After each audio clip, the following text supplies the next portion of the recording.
మంచిర్యాల జిల్లా జన్నారం మండలం ఇంధనపల్లి అటవీ ప్రాంతంలో వేటకు వచ్చారనే అనుమానంతో 5 నాయకపోడు యువకులను అటవీ అధికారులు అదుపులోకి తీసుకున్నారు. దాడి చేశారని తుడుందెబ్బ రాష్ట్ర అధ్యక్షుడు గణేష్ ఆరోపించారు. ఎఫ్ఆర్ఓ లక్ష్మీనారాయణ ఆధ్వర్యంలో యువకులను చిత్రహింసలకు గురిచేసి అక్రమంగా నిర్బంధించారని విమర్శించారు. బాధ్యుడైన ఎఫ్ఆర్ఓను వెంటనే తొలగించాలని, సిబ్బందిపై చట్టపరమైన చర్యలు తీసుకోవాలని డిమాండ్ చేశారు. లేని పక్షంలో ఉమ్మడి ఆదిలాబాద్ జిల్లా ఆదివాసీలతో కలిసి ఇంధనపల్లి ఎఫ్ఆర్ఓ కార్యాలయాన్ని ముట్టడిస్తామని హెచ్చరించారు. ఆదివాసీల ఐక్యత, ఫారెస్ట్ అధికారుల జోలు,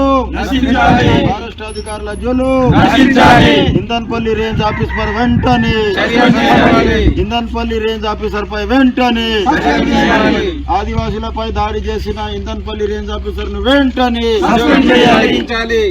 రేంజ్ ఆఫీసర్ ను వెంటనే. జై ఆదివాసీ.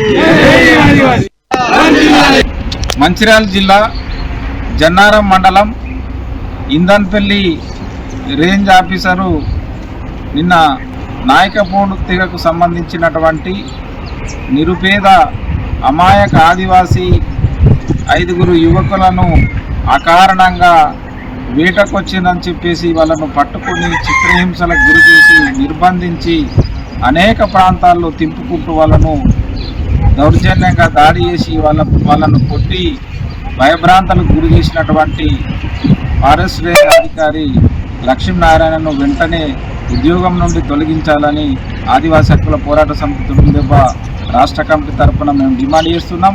ఒకవేళ మీరు ఎవరైతే ఇంధనపల్లి రేంజ్ ఆఫీసరు లక్ష్మీనారాయణను సబ్సిడీ చేయకపోతే ఉమ్మడి ఆదిలాబాద్ జిల్లాలో ఉన్నటువంటి ఆదివాసీలందరూ కూడా కలిసి ఇంధనపల్లి రేంజ్ కార్యాలయాన్ని వేలాది మందితోటి ముట్టడిస్తామని చెప్పేసి కూడా మేము ఇవాళ ఆదివాసీ హక్కుల పోరాట సమితి తుడుందెబ్బ రాష్ట్ర కమిటీ తరఫున తెలంగాణ రాష్ట్ర ప్రభుత్వానికి, అదేవిధంగా తెలంగాణ రాష్ట్ర ఫారెస్టు మంత్రివర్యులు కొండా సురేఖ గారికి కూడా మేము విజ్ఞప్తి చేసి విన్నవించడం జరుగుతున్నది. మంచిర్యాల జిల్లా జన్నారం మండలం ఇంధనపల్లి రేంజ్ ఆఫీసరు